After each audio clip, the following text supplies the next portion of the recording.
My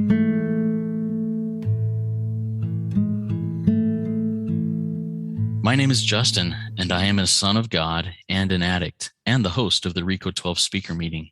And thanks to my God, the steps, and the fellowship of other addicts, I'm sober one day at a time since June 19th, 2015. And for that, I am beyond grateful. Welcome to RECO12. We are an organization whose addictions include alcohol, drugs, lust, and sex, food, and gambling, just to name a few. We come together from all places, faiths, and backgrounds to learn the similarities of addiction and to gain tools and hope from others who are walking a similar path. We invite recovering addicts with at least 1 year sobriety and who are actively working their recovery in their respective fellowships to share their experience, strength, and hope on a live Zoom webinar each Friday, typically at noon Central Time. Today, we're doing it a little bit different for various reasons, but that they share for 20 to 25 minutes. Then we, the live audience, get the opportunity to ask questions of the speaker for another 20 to 25 minutes. If you're hearing this meeting in the recorded podcast form and would like to participate as a live audience member in the future, please go to RECO12.com, that's RECO12.com, to learn more and to submit your email address there to receive weekly invitations. RECO12 is a self-supporting service, and we appreciate your help in keeping us working our Step 12 in this manner. We gratefully accept contributions to help cover the cost of the Zoom platform, podcast platform, web hosting, and administrative costs. To contribute, you can go to RECO12.com/support, or you can click on the link to PayPal that'll be in the chat of the live meeting and also in the show notes of the podcast. When you contribute, please specify the meeting number. This is number 74. One word about our speakers before we introduce today's speaker. When we line up a speaker for a meeting, we ask them to seek guidance on what and how to present so that they can reflect the light they have been given. That light will inspire hope, meaning, worth, and growth in us, the listening audience. Now, let's introduce our guest speaker for today, Pamela, whose topic is going deeper in challenging times. Now, here's a little bit about her. In her own words, she says, I came into AEA, that's Addictive Eaters Anonymous, and AA, broken in 2008. My life wasn't working anymore. I felt like a big, fat, oversized, childish oaf. Love that. Today, totally dependent on other people's opinions of me. I was so relieved when my sponsor offered me a complete change of my life and thinking if only I was able to go to any length to get it. I said yes, and I found life gets better and better with this new way of life, despite outside circumstances. Pamela, the floor is yours. Take it away. Thank you, Justin. Thank you for inviting me. It's a pleasure to be here and to share my story. Yes, so Justin asked me to share maybe a month ago or so, and I simply sat still, and what came to me was the current climate that the world seems to be in at the moment, and I decided that I would choose, if you like, step 10, step 11, and step 12, which speak to me about continuing to get deeper and deeper into sobriety, into the program, into a conscious contact with a power greater than myself, and into helping other alcoholics, addicts, addictive eaters. And that bio was written maybe last week, maybe 2 weeks ago, and I was remembering how it was for me, not just in 2008, but as a child growing up. I believe I had this disease well before I picked up the first one of food, the first one of drink. I was a young, vulnerable girl. I did not know how the world operated. I felt alone. I felt too black, too tall, too Jamaican, too English. I felt stupid. And I really believe that. I had no other reference frame. You know, I went to Sunday school. The preacher talked about a jealous God, an angry God, and I couldn't relate to it. Apart from the guilt and the shame, it went hand in hand with that message from the pastor of the church. And funnily enough, I know that God was with me because I didn't blame the pastor. I had some resentment towards my mother because she was a strong personality, and children were to be seen and not heard in my household. Somehow I survived. Somehow I did attract friends into my life. Somehow I did manage to speak well, read. I loved books. I loved Enid Blyton and all of those types of British school books. I love comics. I love fantasy. I love to fantasize. And I would often find myself in the pantry, in the larder, in my parents' home, my childhood home. And I would often find myself reaching for, I don't know if the US has a brown sauce, just like ketchup, but it's brown. Actually, it's made in Birmingham. It originates from Birmingham in the Midlands, where I come from. I would find myself putting lashings of brown sauce onto toast, stuffing down my feelings of inadequacy with brown toast and brown sauce.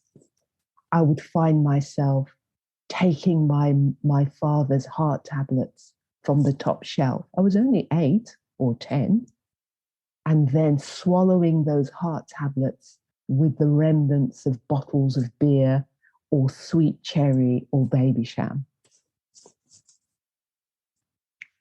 And I felt good. It took away the pain.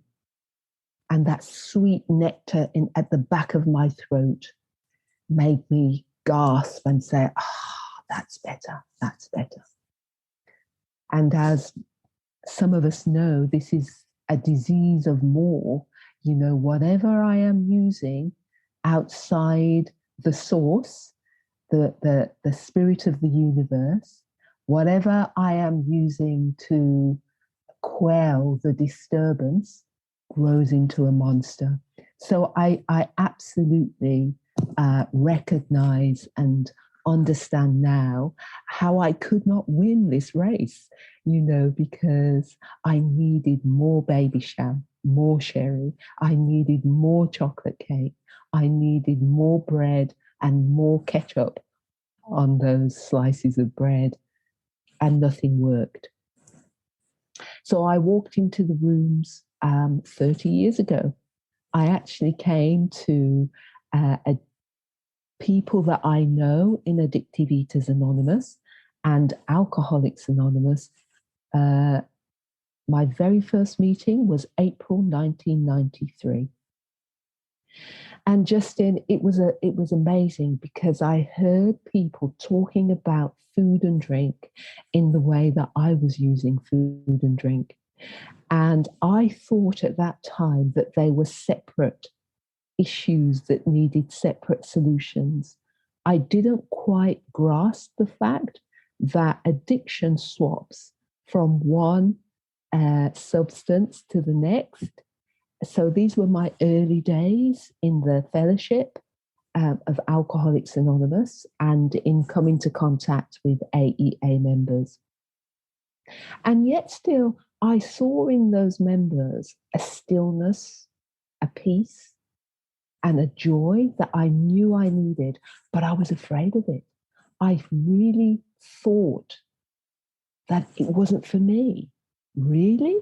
Could I really live a life where I knew how to talk, work, stand in line at the supermarket? Could I really cultivate a life where I was equal to my other girlfriends, where I could attract a boyfriend and a husband? Me? Really? And yet these people were telling me it was possible. So in my early membership in the fellowship, I would practice some of the program, but not all of it. I would come to some meetings. I would use it as a self-help group. That's the good way of describing my first 15 years in the fellowship. I did not understand this was an illness. It swapped from substance to substance. And if I am not vigilant, if I do not practice these principles in all my affairs and get a really good grasp of step one, I didn't stand a chance. And suffice to say that the disease in me, that was the restlessness, the irritability, the fear, the resentments, they still continued to grow as I tried to mend myself with what I thought was a self-help program. So in 2008, life was unbearable. I was gaining weight. I was telling lies. I was now married. I love the foreword to the second edition in the big book of Alcoholics Anonymous, because it actually says of the people who came to Alcoholics Anonymous, 50% got better straight away. Another 25% came and went, but eventually got well. And then it says, and the others just felt a little bit better and had a better way of life. And I was that 25%, my first 15 years. I came along, I put in my big toe. I wasn't really a working part of the fellowship. And I felt a little bit better. But in 2008, the monster was growing and I couldn't cope anymore. Food had beaten me. Alcohol had beaten me. And painkillers. I knew I was at a really bad stage because red wine wasn't doing it. Add to that the chocolate cake and the great amounts of food I was eating, and that was not quelling the restlessness inside of me. And so I was on the painkillers and the antidepressants. Now, luckily for me, I had a GP, and she said to me, Pamela, you're going to have to go deeper. You're going to have to really sort out what's going on, because these antidepressants and these painkillers are not going to solve your problem. And I knew exactly where to come. And I contacted my sponsor. She's my sponsor today in 2008. And she knew that I'd been around a long time, dabbling with the self-help part of the program. There is no self-help part of the program unless you're deluded like me and you read the 12 steps in a strange way. And she said, are you willing to go to the extremes that is necessary? Are you willing to get sober from everything? And I was ready. I waved the white flag. And I said, tell me what to do. How high do you want me to jump? And I have to say that in my experience, I've had to do that every day for the last 13 days. And what that meant for me was I needed help.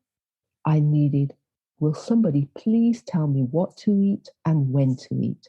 Will somebody please tell me how to handle my marriage, my workplace, my neighbors, and my friendships?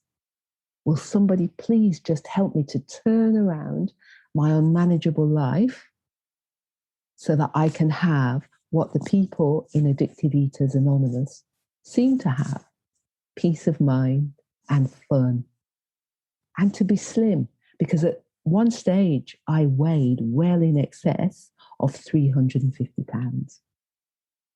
And I knew that inside of that big fat oaf, and I say that lightheartedly these days, you know, I knew that inside was a beautiful child of the universe, child of God, that was desperate to live her life.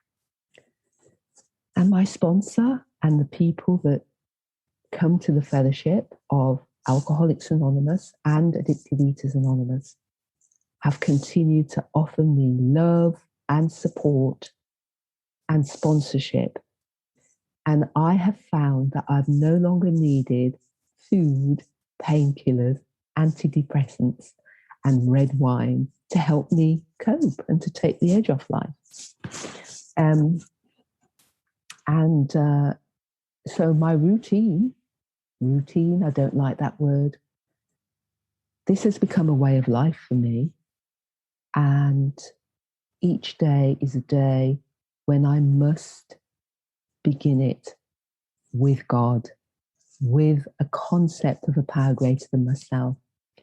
Every day I sit in this seat. This is my sacred spot here at home. And it was sacred before lockdown, and it's still sacred today. We've lived in this house for 3 years, and I chose this spot because it looks directly onto, there's 3 parks surrounding my home. It's a beautiful autumnal day. And whatever weather, I start the day in this chair with my big book and my prayers and a phone call to my sponsor and a lot of silence. And these days, step 11 makes it clear. Sort through prayer and meditation to improve our conscious contact with God. And I love prayer and meditation. But when I share, I will often say stillness and pausing and the feeling of God within. The feeling of freedom and joy within is what makes me free of the food, the drink, the drugs, and the painkillers. I start the day here, and I'll read these days. Excuse me. So in my first few years, maybe 2 to 5 years, I would read the 164 pages over and over again. These days, I continue to read the book, but I pick out favorite paragraphs, step 10, step 11, step 12. I'll read them every day, and I will pause. It says all of this. I didn't make this up myself. These things were shown to me by the people in the fellowship, page 86, 87, and 88. It tells me how to live my life on awakening. But I do know that in order for me to go deeper in challenging times, I'm going to have to have done a thorough step 1 and a thorough step 4. Actually, I'm just trying to inspire any new members here, but all of the steps have to be done thoroughly. But I'm picking out those foundations that have enabled me in the last 20 months of this peculiar time in the world to have a joyousness and a freedom that is indescribable, based on completely admitting that I am powerless over food and drink and painkillers, sex, spending money. Everything for me, Justin, had to go. I am the type of personality that is overconfident, and I've always been financially secure. I've always had beautiful homes. I've never been wanting. I've had a good career and still continue to have that career. So I know that those aesthetics, house, home, husband, money, work, status, they don't work. They do not keep me sober.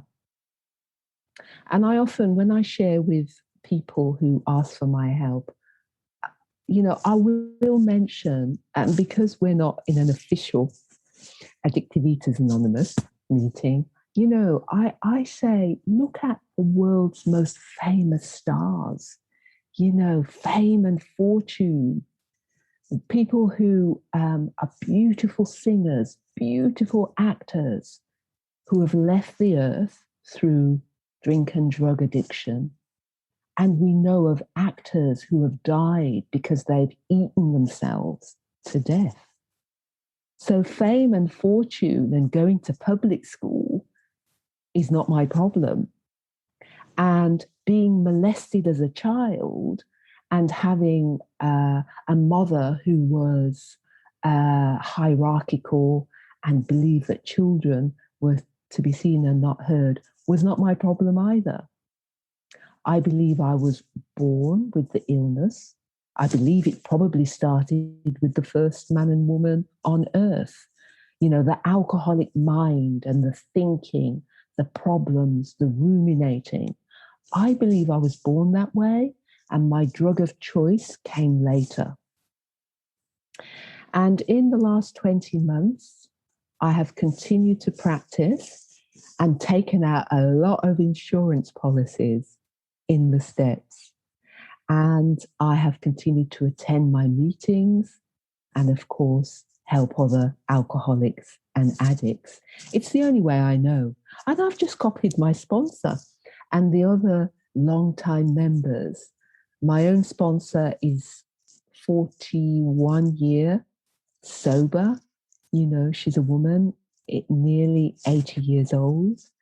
And other people in her life in the fellowship, in AA and Addictive Eaters Anonymous, you know, they're 35 years sober, 30 years sober.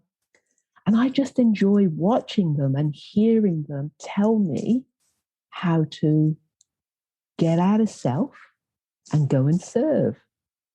And miracles have happened in my own life, you know, in that, I don't know. So real problems in the last few months. The roof started leaking. The car started rattling. The companies who we were relying on for business dried up. And I just gave them all to God. And what that means for me is when my magic magnifying mind starts thinking about the fact that we contacted 10 roofers, 9 of which promised to come and give us a quote for the hole in the roof. Actually, it wasn't quite that bad. It was a pool of rainwater. And 9 of them came and didn't fulfill their promises. And, you know, every single telephone call, every single promise was followed by a little prayer that said, God, over to you. I play my part. I take the action. I make the phone call. I listen to the excuses. I try not to be sarcastic and lose my temper, but to say, well, thank you, Tony. Thank you, David. These are all made up names. Thank you for at least getting in touch and telling me you can't come. And sure enough, roofer number 10 did arrive. And sure enough, the car was fixed. And sure enough, all of those little problems have been solved beyond my wildest dreams. And all I've had to do was sit quietly each morning, offer my will and my life over to the care of God, say my favorite prayers from the big book, and do my favorite meditations. Some of the world's greatest spiritual writers and authors, plenty of podcasts, sit still many times a day. My meditation and my prayer life happens many times a day. Sometimes in the mornings it's 20 minutes, sometimes it's just 10. But for me, just like my mobile phone, my cell phone, I have to continually, a day at a time, recharge, re-plug in to this power. And it's true for me today that I'm no longer £350. I am no longer spending money inappropriately. I no longer need to be down the local bar room with strangers drinking into my pity cup. I have a lot of compassion. I went to my AA meeting earlier today, and the long timer, the 45-year-old long timer, started the meeting saying how wonderful he enjoyed his alcoholic beverages. And he joked that if God's got anything better than this, he must have kept it for himself. It was so funny. And I have compassion for any still suffering addict who still thinks that they need that nectar. Because, life can be difficult and challenging in these moments. But the big book has a solution that works if I use it and practice it on a daily basis and carry the message to another alcoholic, addictive eater, such as this meeting, this forum, Justin. And I thank you for allowing me to do that today. Life is good. And a little road rage today, only a little. What I'm sharing with you is I'm not perfect.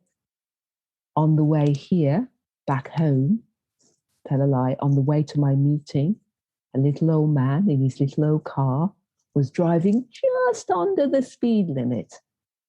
And because I'm late, my magic mind said, for goodness sake, a bit more expletives than that. Will somebody get this person out of my way?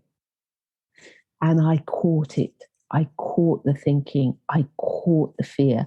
I caught the tiredness in me. I took my foot off the gas. I laughed out loud to my husband and to myself. And I said, this is insanity. It's fine to be late. So on the spot inventories, step 10, enable me to remain sober each day. So I'll stop there, Justin. I hope I've stopped on time. I could talk forever, but I won't. Thank you. Beautiful. And thank you for sharing your experience today with that, catching yourself in road rage. That's a beautiful thing to be able to find that and catch that immediately. And like you said, I'm not perfect, and I usually don't catch it until after a few expletives or whatever come out. So thank you for sharing that. I really appreciate your whole share. A reminder to our live audience here before we move on to the next section, which is Q&A. In order to answer or to ask a question of Pamela, please type it in the Q&A link there at the bottom of your Zoom window. It looks like two speech bubbles over the top of each other, and I'll read those to Pamela. I've also written a few questions here that based on what you shared, Pamela, that I'm just dying to hear your take on. First of all, I want to thank you actually for sharing your sacred chair with us. What a beautiful thing. I also have a sacred place in my office at home that is where I have my prayers, my meditations each morning that just lifts me. Can you share with us a little bit, Pamela, about the importance of having a sacred place that's dedicated to that type of work? Thank you, Justin. Well, let me first say, that the sacred place is within. It's my heart and my soul, and it belongs to God, and it's always sacred. But, my experience is that when I'm at home, I can get carried away with my cell phone. I can get carried away with the TV. I can get carried away with what my husband's doing. And so because I was so needing this thing, this sobriety, I created a space in my home where my big book is here on the footstool. My other, as Bill sees it, daily reflections, and my other Addictive Eaters Anonymous literature is around me. And so when I sit here, somehow my body just goes into a time to have a conscious contact with God moment. Thank you so much. All right. You mentioned that when you came into the rooms initially in 1993, but in 2008, you were ready to, tell me how high to jump. I'll jump as high as you tell me to jump, ready to do whatever it takes. Are you willing to share like a specific experience where you needed to jump higher than you thought was possible and what you learned from that experience? Thank you. Well, because I had been in the fellowship, in and around the fellowship for a good 15 years before surrendering, I thought I knew the program, Justin, because I had been attending meetings and I was a popular member and I did a lot of service. And remember, I said that I felt a little bit better than when I first came in 1993. So I really, you prayed the set aside prayer at the start of the meeting. I had to learn new ideas, a new way of comprehending the program. I had to have an open heart and open ears to be a newcomer, to listen intently to what my sponsor was offering me, old ideas, and my just had to go. And so I looked at the big book and the program with a fresh set of eyes and ears, as if I didn't know anything. Some of us here are professional people. And, I remember taking horse riding lessons, and the gentleman who gave me the lessons asked me if I'd had experience of riding a horse before. And when I said no, he said, "Oh, thank goodness for that, because the hardest people to teach are people who think they already know something." So for me, big book, be a newcomer all over again. Listen with empty ears. Yeah, I agree with that. And I'm actually really excited about that. I've only been in program for about 8 years and sober for 6.5. And, sometimes I talk to people, and I've experienced this myself, where things get stale, in program, and it's just the same old, same old. But if I um, really am seeking to get out of that stale, to find the next good thing, somebody is introduced into my life who just says, "Hey, have you ever thought of this in the program?" And it just revolutionizes everything. How do you keep things fresh today in your program? Um, my experience is that I cannot remain sober on yesterday's sobriety. Every day is a new day where I start the day in conscious contact with God through prayer and meditation. And I read a lot. I study, you could call it study, spiritual literature, where it continually reminds me this is a new day. Forget yesterday. Who are you going to help today? Who are you going to be today? I'm very fortunate because I work from home and I have a sponsor who's a retired lady, and I can contact her first thing in the morning. And I know she has a sponsor. So she continually reminds me, what are your plans for the day? Who are you going to help? And to continually pause so that I really speak from the heart, not from the head.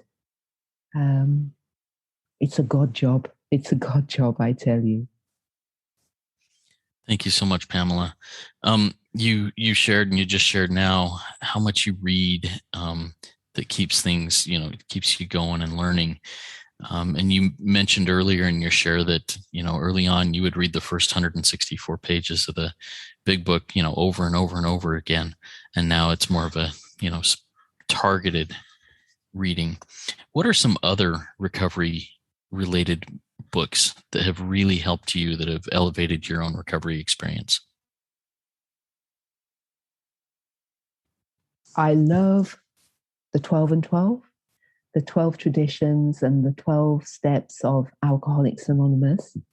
I love As Bill Sees It, because our founder, co founder, Bill Wilson, He loved writing. He wrote many letters and literature through the Grapevine magazine and newspaper articles, and snippets of that are in our AA literature. I and yes, there are well-known authors outside, but even Bill Wilson and Dr. Bob accepted that the spiritual life is not enough. So to go away from Addictive Eaters Anonymous and Alcoholics Anonymous and try and be sober with only God and myself doesn't work either. I need ego deflation. I need other members. I need to share and talk about my experience one with each other. So yes, I am happy to share which other spiritual authors I read, but I'm not doing it in this forum. People can contact me and I'll let them know. Thank you. Excellent. And in order to contact her, you can reach out to me and I can relay you to her so that we the email address that you can reach me at is RECO12pod, RECO12pod @gmail.com. And I can relay anything to her and actually contact or connect Pamela with you if that's what you would like to do. All right. I have another question here that just intrigues me. Pamela, you said you attended meetings. You went into the rooms initially in 1993 and you were actively involved. You used it as a self-help type program, but you were actively involved. You knew the program, whether you applied it or not, the way it should be is a different thing. So sometimes it takes time. How do we express love and patience for those of us, maybe myself included, who are just dipping our toes in? Oh, thank you. Well, people had love and patience with me for 15 years. And so I have to practice that. I have to give that away to other members who are where I was for the first 15 years. And heaven knows, Justin, I'm just giving you my experience. If you really want to know how well I am, then come and live with me for a week. Come and drive in my car. See me at work. Am I really what I say I am? Do I really practice these principles? Am I really joyous and free? So that's the first part. The second part is sometimes quickly, sometimes slowly. Just like it says in the foreword to the second edition, some members come to the fellowship and feel better, and they ride on that I feel better.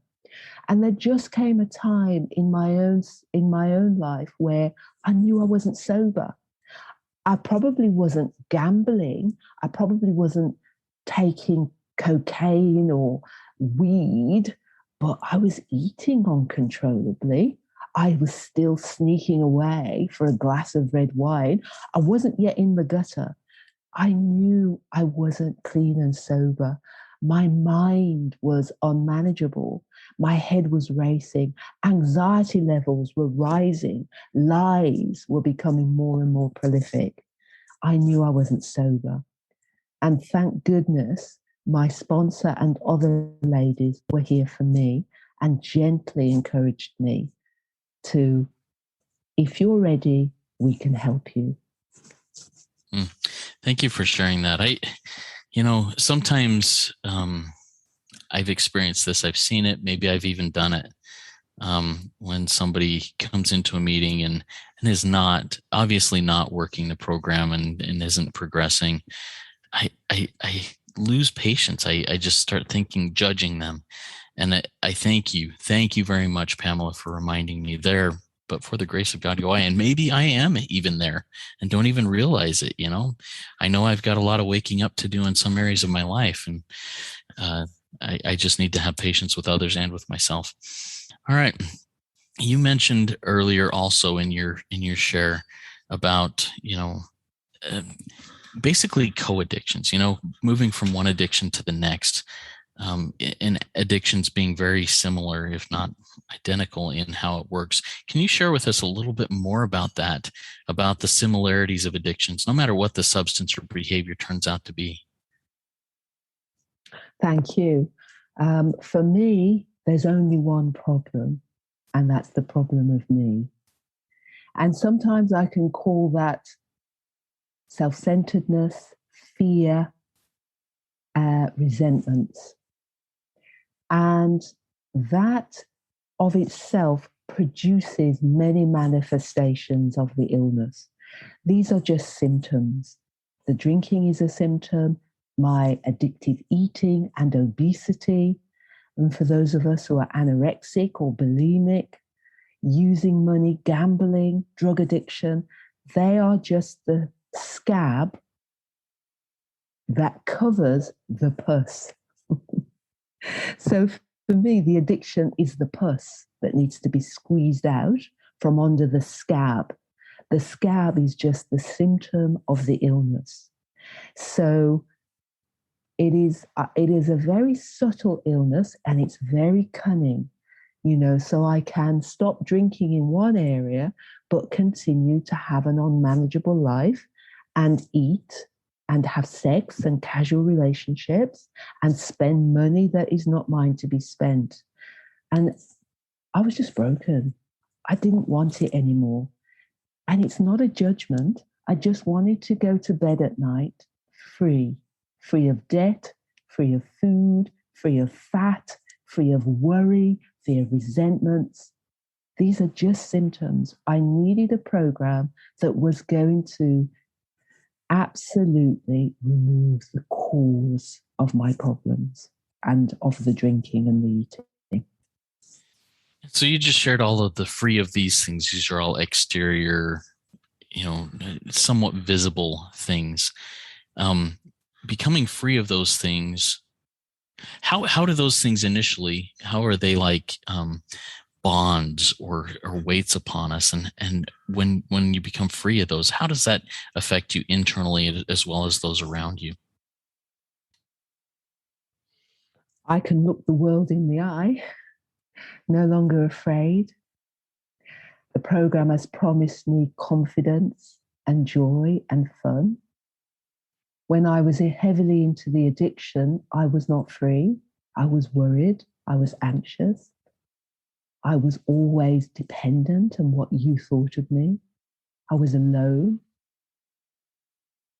I woke up, and the first second I woke up, I would remember my problems, and they would cause my spine to crush. Never mind the weight of my body, my thinking destroyed me. And I would think over and over again about what you said and what I was going to say, and how dare you? And hasn't the boss noticed what a great job I've done? And I hope she doesn't think she's going to get. My life was a constant rehearsal of this tape going around and around. Having completed a thorough step, all of the steps, but step 4 in particular, I saw that the illness was based in fear and resentment. And I saw that every one of my fears was me always dependent on you and everybody else. What were you thinking about me? I was so afraid.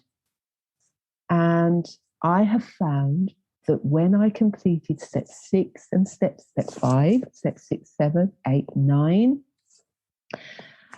already in step 4, the moment I wrote out in black and white what was wrong with me, the resentments, the fears, the harms I had done to other people, I believe I started to feel lighter. I started to think, wow, I see the pattern in my behavior. I see the pattern in my thoughts. I couldn't wait. I was so enthusiastic to share this stuff with my sponsor in step 5. And then, by the time I was making amends, I was skipping. I couldn't wait to speak to the girlfriends that I had harmed, the men that I had abused in my life. And the more people like you allow me to share on this level and deeper with other women one-on-one, about sexual abuse, about sexual inappropriate behavior, about the darkness and the depression, the more I share that stuff in step 12, the more I feel better. And it's not a selfish sharing. It's a sharing that says, I know how you feel. I did it myself. We can get better together in God's grace. Thank you for sharing that, Pamela. That's beautiful, and it is helpful to me. And I think it's a good lead into this next question. I mean, here you sit with about 13 years sobriety. Am I remembering that correctly? Your sponsor has 41 years, if I remember that correctly. There's someone in your meeting with 45. You have friends in the 30-year sobriety area. Why is it so important to you to interact with people with more sobriety than yourself?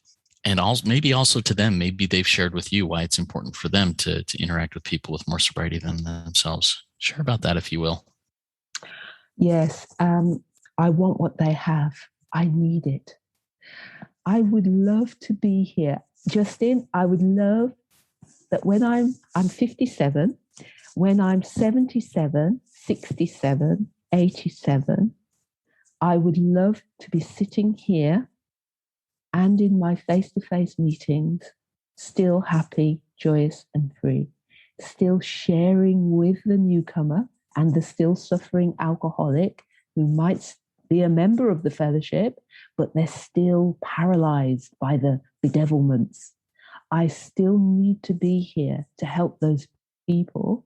And in so doing, I get better and better, so that the last 20 months do not affect me, because I know that these things are handled by a power greater than myself.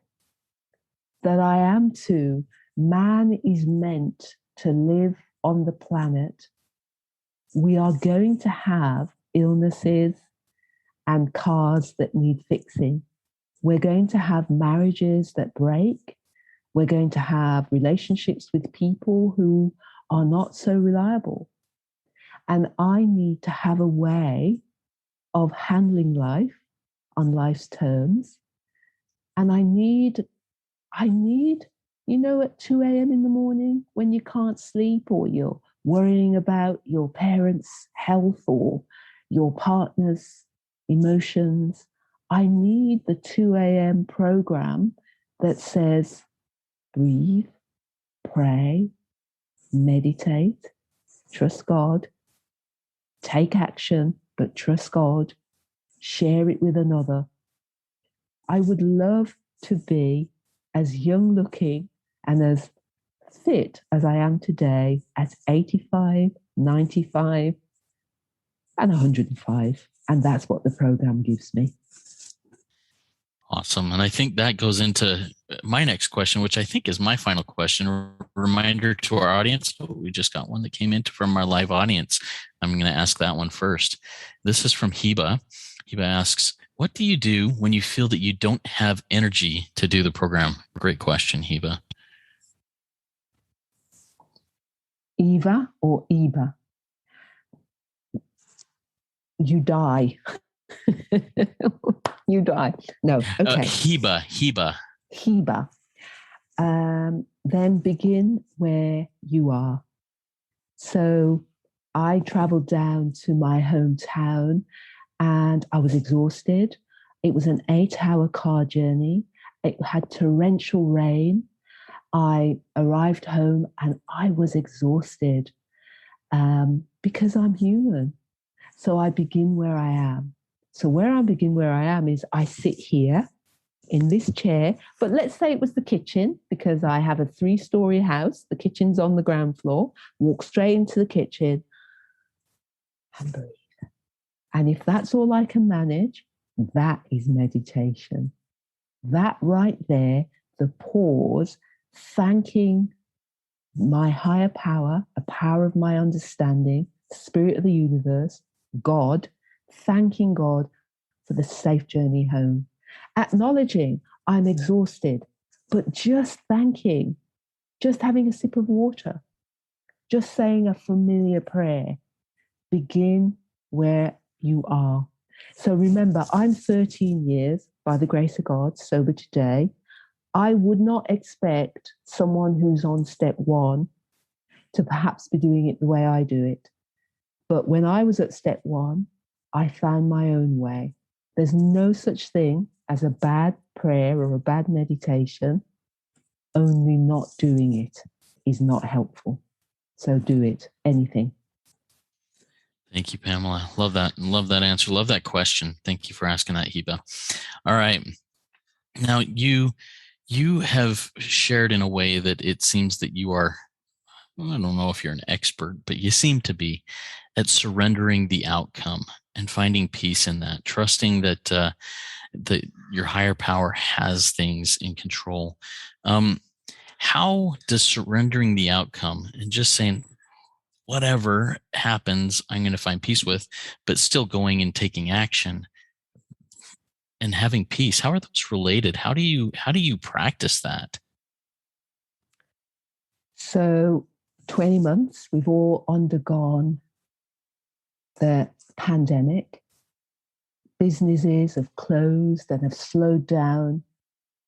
My husband and I have been unable to work because we've been relying on other businesses to help. But it didn't stop me from making the phone calls, networking. It didn't stop me from having lists of things to do. It enabled me, the pandemic enabled me to pause, sit back, readjust. So I had a plan of action, a daily one, a weekly one, or a monthly one. I'm sounding like a real businesswoman here. These are just really simple, informal things that work for me, but they worked. And 20 months later, just this week, the very large company are interested in working with us.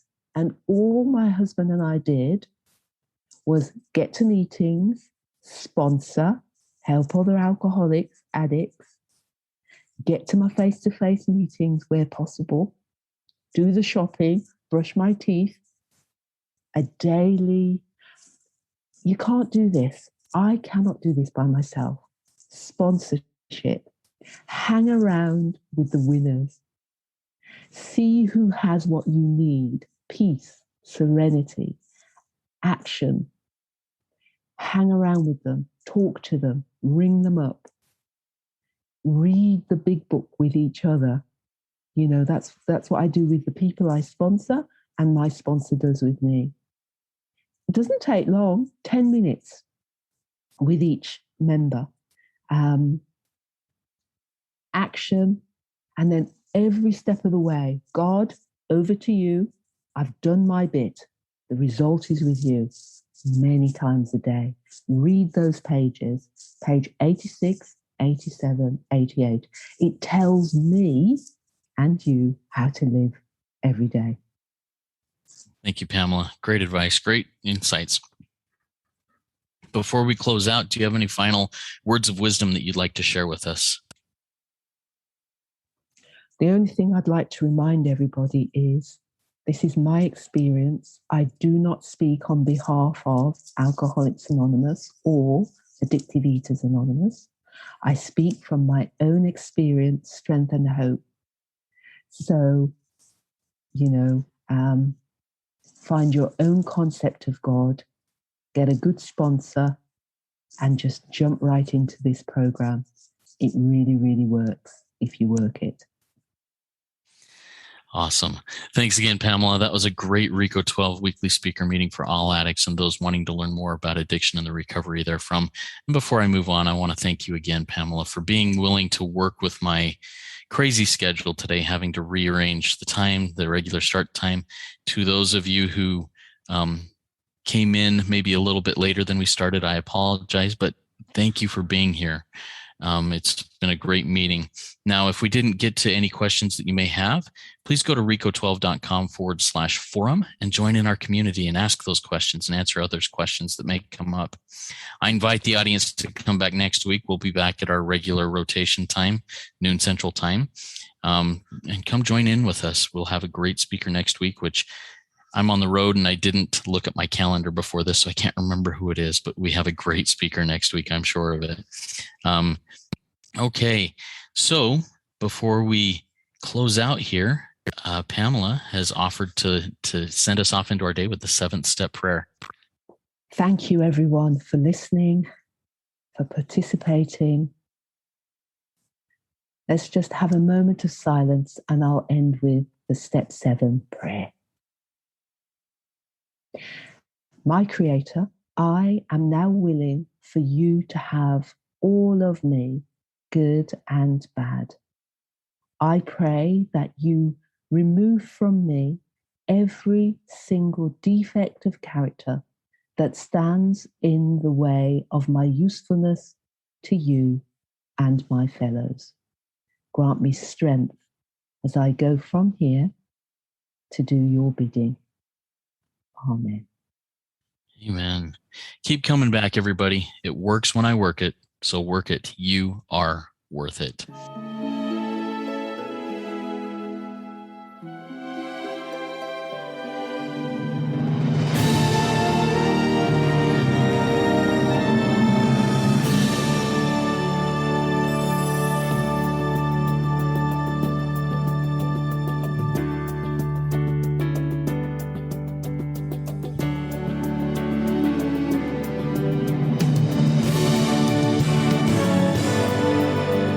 Standing still a moment, carving out this time, reflecting on the landscape of this life of mine.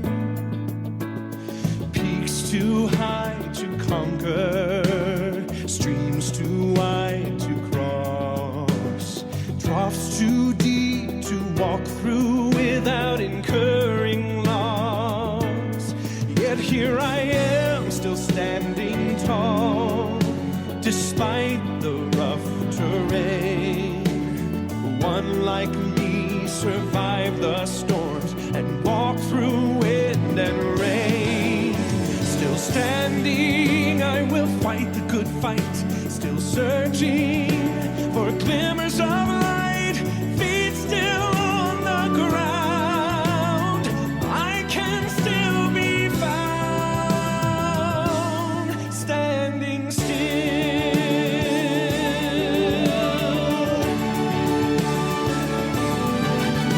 My wings are torn and tattered, but I know I still can fly. I may not soar unfettered, I may not rise too high. Recorded in the book of life and bind it with the seal that I am bowed and broken, I am standing still. Only God knows where the path of life will yet lead me. I do not even ask to know, I do not need to see. It is enough to know that I'm loved and not alone. And with those truths, I thankfully march into the unknown. Still standing, I will fight the good fight. Still searching for glimmers of light. Feet still on the ground. I can still be found. Still standing, I will fight the good fight. Still searching